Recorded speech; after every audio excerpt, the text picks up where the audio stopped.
And Adam, I don't think you were on the last Zoom. I would have recognized the same haircut that I have. So you can you do a brief introduction, Adam, if you don't mind? Yeah, good morning. My name is Adam James. I'm one of the assistant directors in the Center for Career Development here at UE. And so no, this is my first meeting for this. I'm looking forward to learning as much as I can, getting to know everyone here and that kind of thing. So yeah, Awesome. been here Okay. since been at UE since last August. So Oh my God. So he's still on probation. Lovely. that's Excellent. right. Yeah. Okay, sounds good. So just this is a really great group of career advisors from Ivy Tech, from University of Evansville, and from USI, and really being part of the Earn and Learn initiative, especially from not just the professional modules development, but also constantly working with students at all three institutions to move them into internships, into positions. And so this is a great connection. Um, I, I wanted to maybe just start, if that's okay, with um, your last discussion, and I'll provide a few updates. I might ask Jasmine just to really describe how things are going at Deaconess as well. Hopefully our St. Vincent contact will be able to make it. She told me she's going to be a bit late anyway. But I wanted to start off by maybe a summary of the meeting that you had on April 5th, actually. And I know that you're scheduling another one at USI. Please, please go ahead and schedule that. I think in a total state of confusion, my department offered to pay for the lunch for everyone who attends. So I will own that, but Jennifer's in charge of the menu, so not my problem. So please come to USI for lunch and have a meeting, and I think it'd be wonderful, but I'll let you guys coordinate that. But maybe Jennifer could, did you want to start maybe and just sort of provide a little bit of a summary, or maybe some highlight points, or anyone else for your April 5th meeting as well, about moving ahead, or even some of the questions that you posed to me that we could talk about? Does that sound like a good place to start? I think we can start there, and I Sounds would good. throw it to Diana as well, since she was our He was the lead coordinator, yes. for the meeting. Being at UE, I will say, was wonderful. I haven't really been on that campus before, so it was really nice to see, their space and everything, because I've maybe been out to their theater once, and that was it. Great show, saw Big Fish. It was a wonderful show, but haven't really seen much else of their campus. So Diana, do you want to start off, as far as, since you scheduled the meeting and got us together and everything, so you were the driver behind that? Sure, thanks, Jennifer. So I think one of the things that I figured out really quickly in our first Zoom call is that all of the career centers were feeling a little bit like we maybe needed to get together and have some conversations about how do we all get on the same page. Excuse me. What kind of platforms would we need? What kind of content are we covering? How are we covering it? Things like that. So I initially, excuse me, sorry, I'm having a little allergies happening today, but I initially reached out to Carrie, and then pulled in USI as well, just to be able to start having some of those conversations.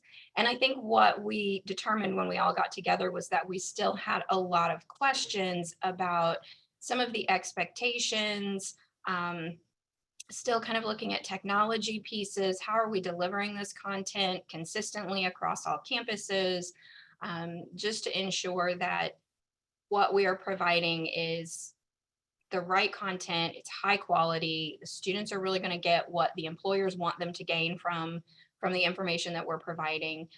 So it did prompt a lot of questions, but also a lot of forward movement. So I think we're really excited about that. And Jennifer did a great job kind of keeping track of everyone's questions. So I'm going to let her kind of talk about just kind of the summary of some of the questions that we still had.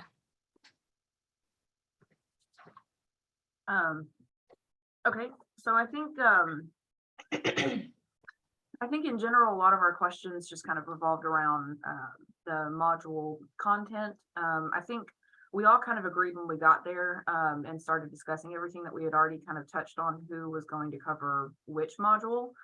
So we were able to flesh that out pretty quickly and everything. But then again, the questions came up as far as like, where are we going to house them so that they're available for all students across the universities. There were a few suggestions that were made, as far as like, do the hospitals have anything where these could live, or could we share the content that we create with each of the universities, and then the universities decide how to post it for their students and how to make it available. Some of the additional questions with the modules that we had is ensuring that, I know that it had been mentioned that 20 to 30 minutes for a module, probably closer to around 20, but was 20 enough to deliver adequate, the good content for the students. We know that we don't want to make it too lengthy, but we also want to make sure that we provide them with quality content with the information that they need on the various subjects. We talked about if there was a requirement to follow up with their career centers after they complete the modules.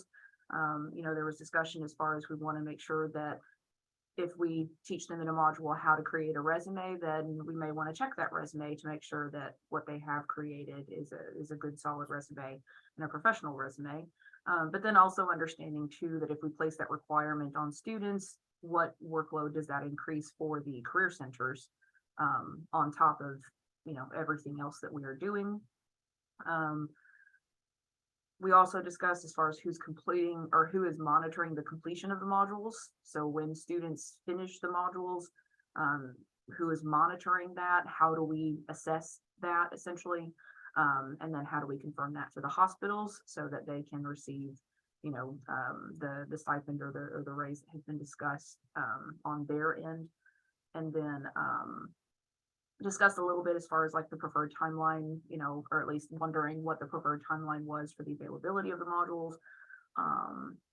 And then wanted clarification on the list of modules based on, we referred back to the September meeting a lot because there were a few of us that were, at that meeting. And so looking through the list of modules that were on that paperwork, and then seeing the online modules that we have, wanting to make sure that we weren't duplicating any work or anything like that based on what was going to be offered in person or online.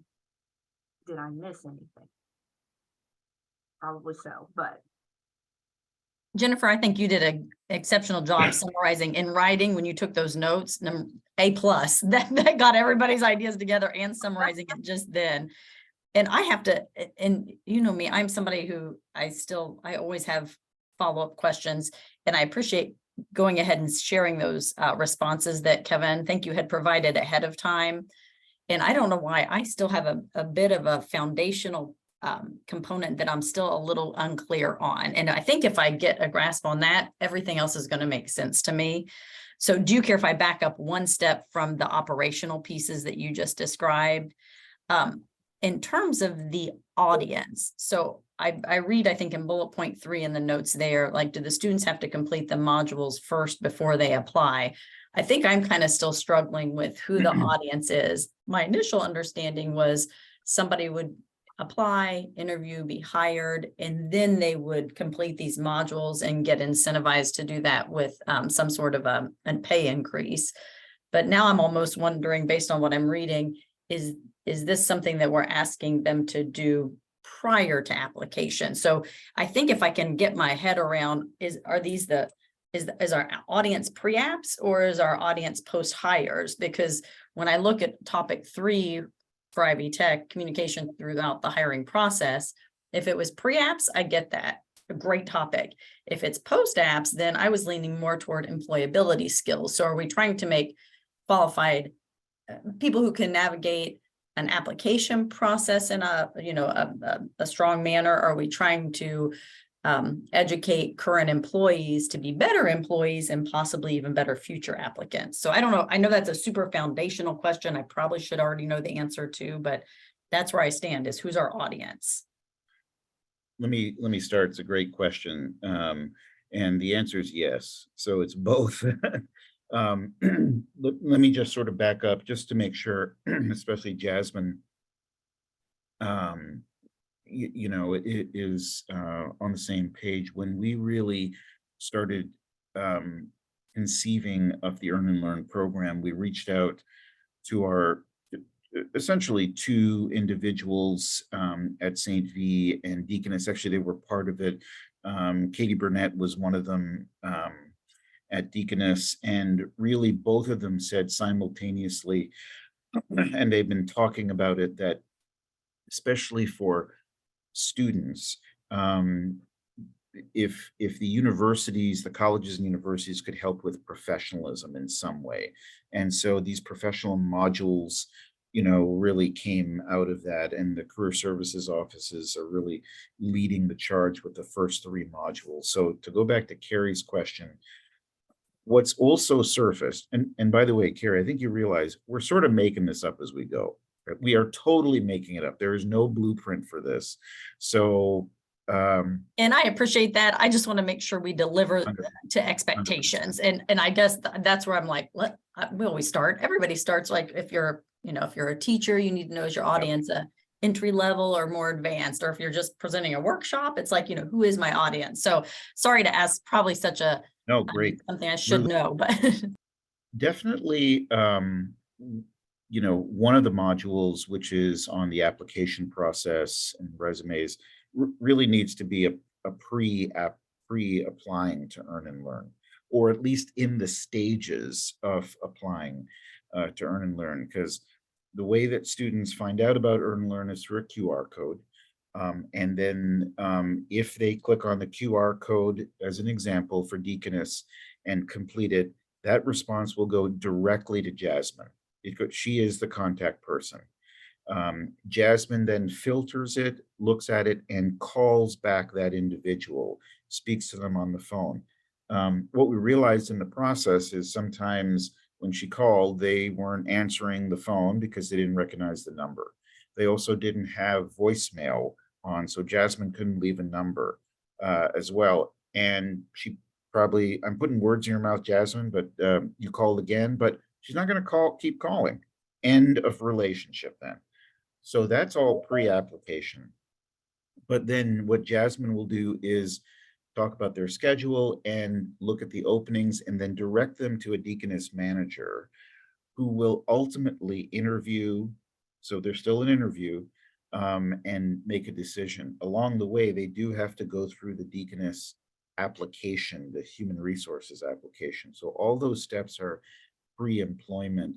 So I would say that if they're considering, or they move into the QR code and they're waiting, because we all know it doesn't happen quickly, even though I love my friends in human resources, it just doesn't happen quickly. So I think certainly one of the modules would be, it looks like pre, and then maybe, and including the resume part. As I've mentioned before, Deaconess is not, for these entry-level positions, as concerned about resumes. Ascension St. Vincent is 100% concerned with resumes, and they're operating differently. So depending on where they apply, the resumes are important. Does that help to answer? It's both.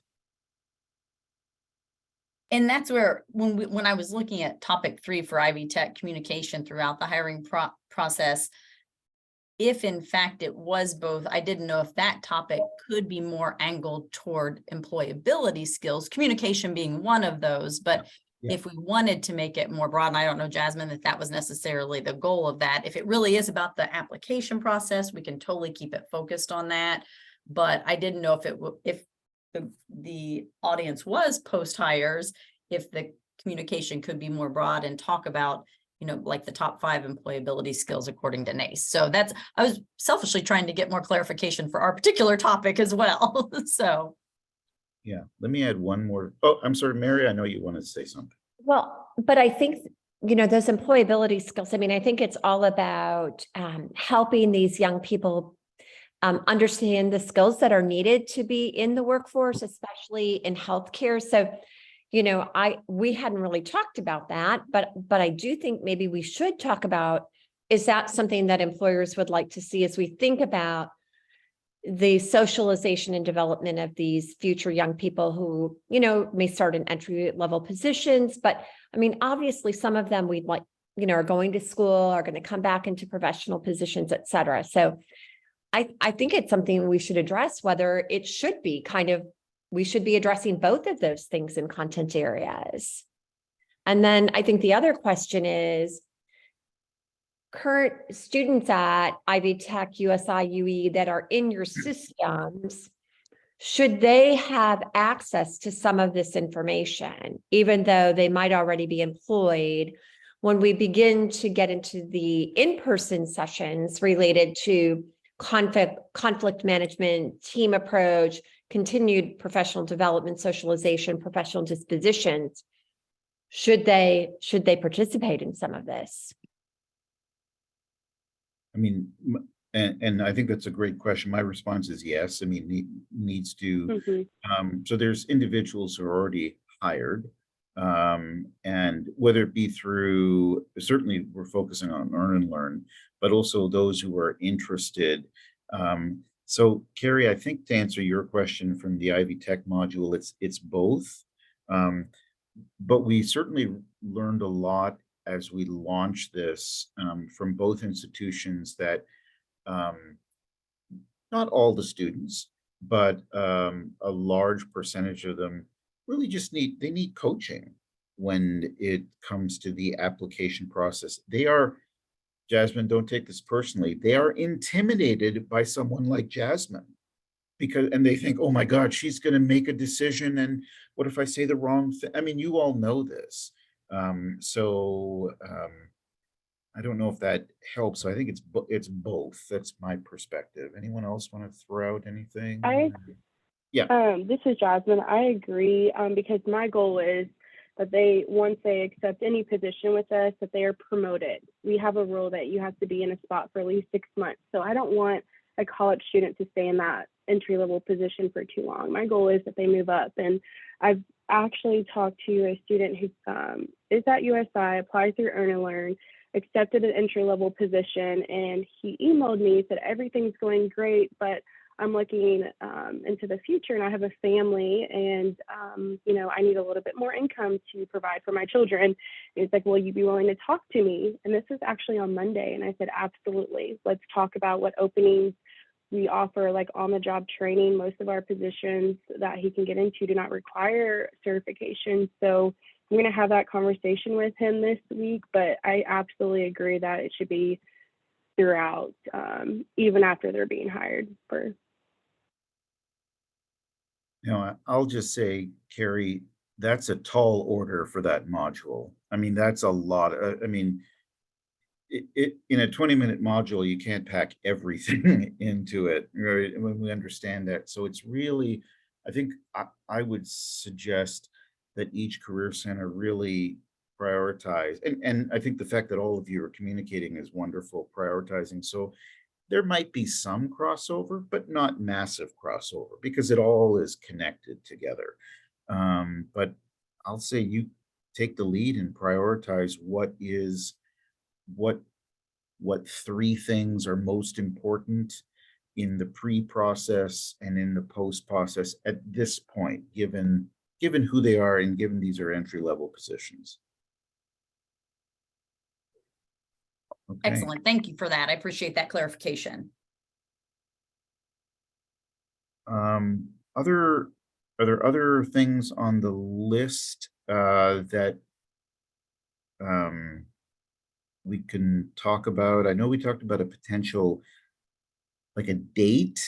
At least I suggested to Jennifer when perhaps the modules can be completed. Did you share that, Jennifer? I had the response on everything that I sent to everyone. Oh, you did? Okay. But it's definitely like up for discussion. I don't want to speak for the other career centers as far as when they think that everything would be available. I know we had discussed maybe like October, early to mid-October. But I know for our office, like our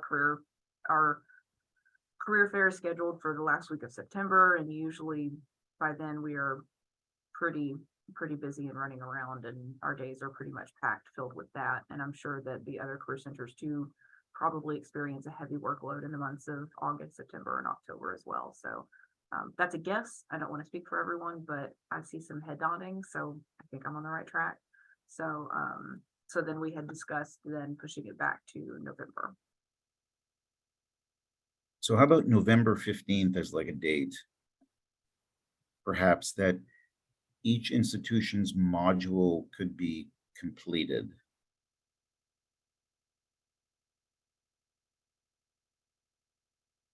Everyone's looking down, which means we're going to go with the date. So at least to start us off with something that, and what we realize is students are entering the earn and learn process right now, and there's no modules. That's okay. I mean, quite honestly, from my perspective, because I'd like to share something else in a second, my perspective is we need to get them into the process. We need to continue working out some bugs. Both of the health systems have done an excellent job redefining their QR codes, the content, to put a description of what exactly a phlebotomist does on there. And I think there's also opportunity for these modules to live on each health center's health systems site connected to the QR code as well. So they're fully available that way. It's just through another project that I'm working on with Deaconess, who is an excellent, by the way, video team. Their modules could potentially live there. So what it would mean is the institutions wouldn't have to house them. The health systems would, or whoever the employers are, and they would be equally available on all of the employers' sites. Any other? So Kevin, I have a quick question about that. If the hospitals are housing that content, Yeah. how do then the career centers track and manage which students are actually completing it? Because we would not have access to see what they've actually done. Are we going on the honor system here, or is there another component that they have to provide some sort of reflection that they've done? Like, how are we then monitoring if we are not managing the content? Yeah, good question. I don't know I can that. answer that. Oh, Jasmine, go. For Deaconess, I can answer that because we have an education team for each area, and all of our employees have to complete. They have to complete a lot of assessments throughout the year. It's just not, once you're hired, you have one assessment. It's almost every month we're getting assessments to complete. So that's something that I can work with our team to see if we can submit. And then for tracking purposes, I can see if we can pull a report. And that's something I can pull for you all because I am tracking data now of how many people are actually applying. So that's something that for Deaconess that we could do for you guys and I can look into. Yeah. And I'm almost positive St. Vincent has the same process because there's so many different continuing ed requirements as well. Yeah, so I think, Diane, it's a good question. The educational institutions will have to rely on the health systems to provide the reports, but that's, I think, part of the partnership. So are there other things, either Jennifer, that you think we could that need to be sort of rediscussed based on your last meeting?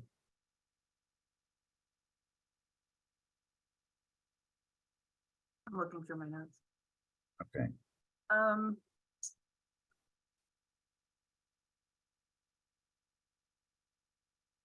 I can't think of anything. Can anyone think of anything additional right now that we may need to discuss, or like the questions that have gone unanswered or anything like that?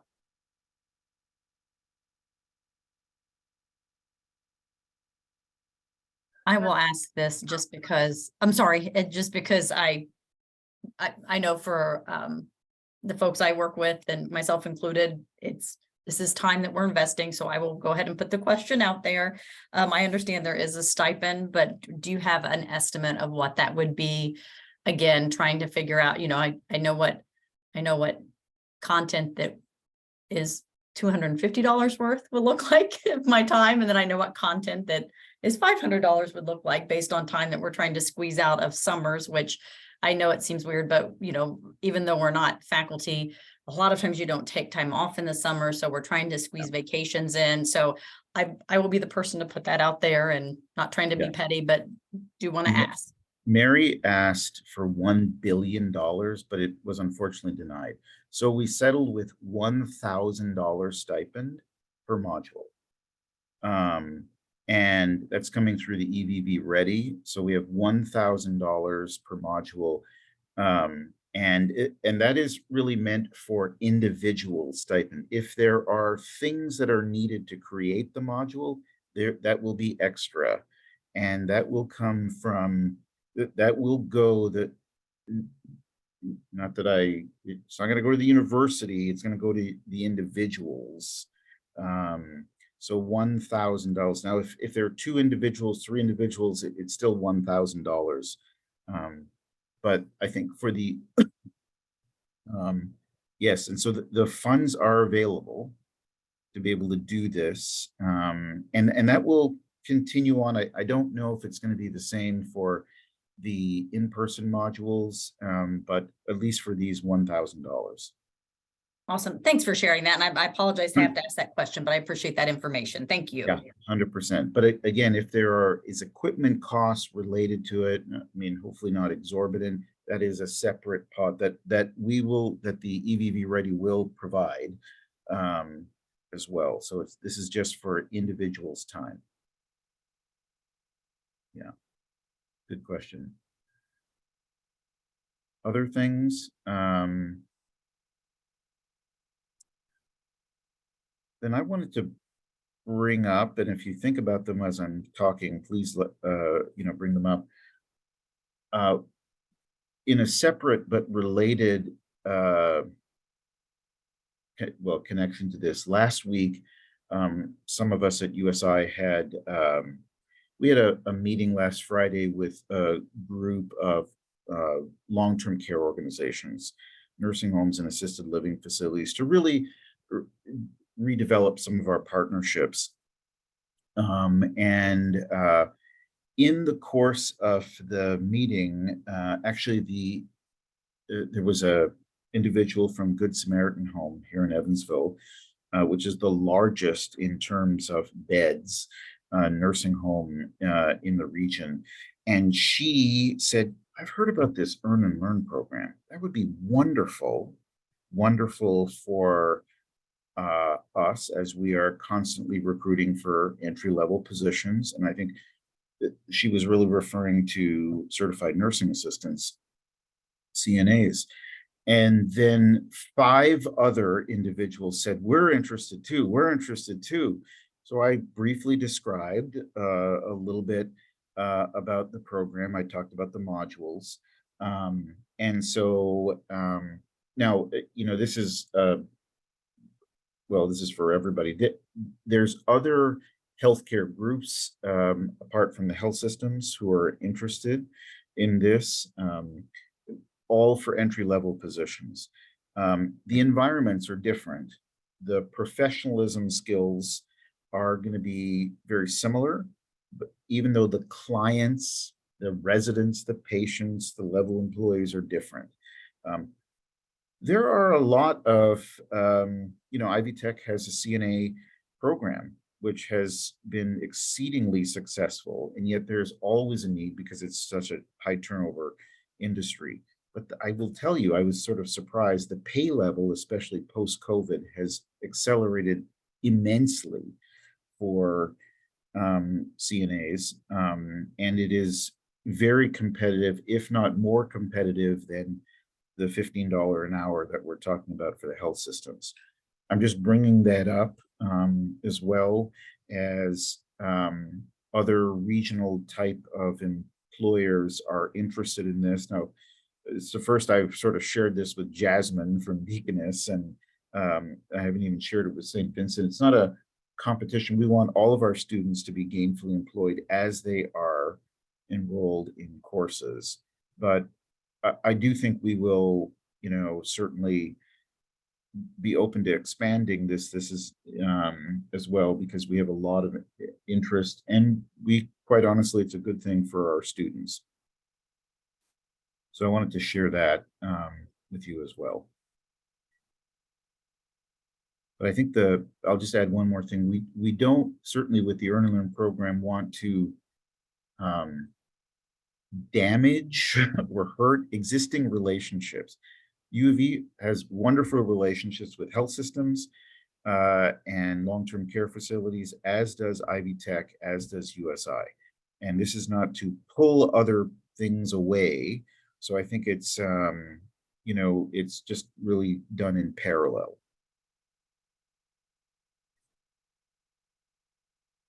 Okay, what else we got to talk about? Come on, we got like 7 minutes left here. Well, I can give you guys some data if you're interested. Yes, please, Jasmine. Thank you. Okay. I've been working really hard on pulling some data.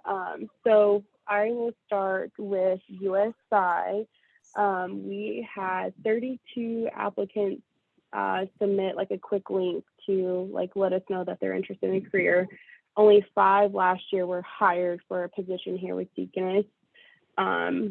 So I was like, where did all these other like students go? Like what happened to the 27 that did not get hired?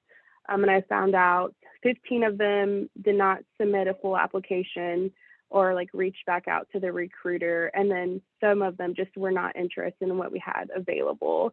So that's with USI, Ivy Tech, and UE. Ivy Tech had 5 applicants only. No one was hired, and UE had 7 and no one was hired. With this information that I've tracked, my goal this year, being new to this position, is to really focus on those submissions and reaching out to them. I know Kevin said I wasn't going to stalk them or hound them after they submit one entry, but I probably will because I want this program to be successful. So, and I remember when I was a college student, I submitted like thousands of applications and just took an entry-level position that I didn't go to school for.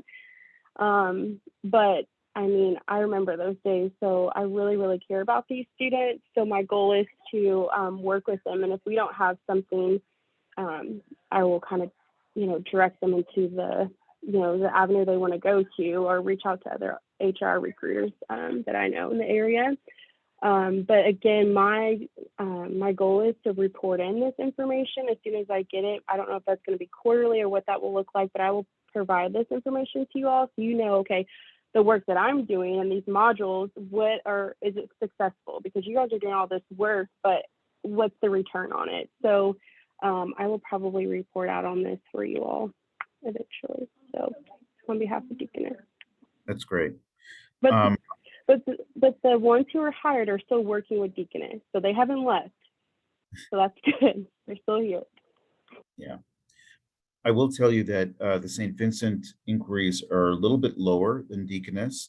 They made a change recently of which was a big HR change of taking 8 and 12-hour shifts, not all of them, and dividing them up into 4-hour shifts. That was a game changer for a lot of our students. The 4-hour increments, especially afternoons, evenings, and weekends, much more amenable than the thought of a 12-hour shift for someone who's 19 is almost incomprehensible. And so I applaud, and I know Deaconess is, you know, moving in that direction, but it does require quite a bit of HR, surgery to be able to do that. So that's just another lesson learned. And I'm okay with that. And honestly, I was going to tell you guys, I'm working on an education event. It will be on May 17th. And I'm going to try to do these as well throughout the year. So I'm going to invite high school and college students to the education fair. And I know a lot of times we're leaning on you to educate the student, but also we want to help as well. So the day of the event, they will be able to talk to our educators, learn about the position, and also speak with the recruiters on resume building and tips on our interview process, what that looks like. So that is just full education event. It has nothing to do with hiring you, getting the job. We are coaching you on how to get through the door with Deaconess. So that will be May 17th. I'll send out a flyer to everyone. We'll even give them a tour of the hospital if they're interested. We really want to expose them to what we do on the back end, and hopefully once they're ready to apply and sit down for an interview, they'll be ready to sit with that manager. Jasmine, will you be doing that again? Because thinking, we've got commencement the first weekend of May, so many of our students will be heading home for summer. So, I mean, I'm happy to post those things throughout our building, send those out, but will there be another event like that in August, September, when the students are back on campus and our freshmen are there as well? Oh, yes, absolutely. Yep. So we actually have an event tomorrow at it's not a bar. I think it's a bar, but it's not. It's Birdie's. So we have a recruitment event at Birdie's, and I can send that out to you all as well because it's a free event. So college students, I'm sure they like Birdie. So I need to remind you all of our events. That way more students can come out, especially if they're interested in working with us. And it's hard to get a hold of someone in HR, like you said. Like when you call HR, you're probably not gonna get a hold of them. But if you come to these events, you're gonna get that one-on-one experience. And Birdie's is a nice place. So I think that college students will like that atmosphere. Perfect. You can certainly just send it out to the email list that are here, because Okay. everyone on here, and then others can forward it to others as well. Awesome. Okay. Well, I think we're right at a time for the end of a meeting. What perhaps I might be able to suggest is, I know that in speaking to, again, you're hopefully going to be hosting soon, or having another lunch type meeting where you can maybe dive into more things at USI. So, I please certainly do that. I'm going to bother you during the meeting as well, because I'm going to be here. And just by adding some, and certainly but I welcome you to do that. I just want to thank you all for being involved in this. I hope that at least this Zoom meeting was a little bit helpful in terms of clarifying a few things. Certainly Mary and Jasmine, really appreciate you being part of this with these folks. So this is recorded, so I will send out just a little later on this morning the recording to everybody, and then you can filter it to your teams. Does that sound okay? And then perhaps if when you come for lunch, if there's a need for another Zoom meeting down the road, we can decide then where it is with this team and maybe some others. Does that sound okay? All right, everyone. Hey, thank you so much for coming, and have a good day. Take care. Thank you.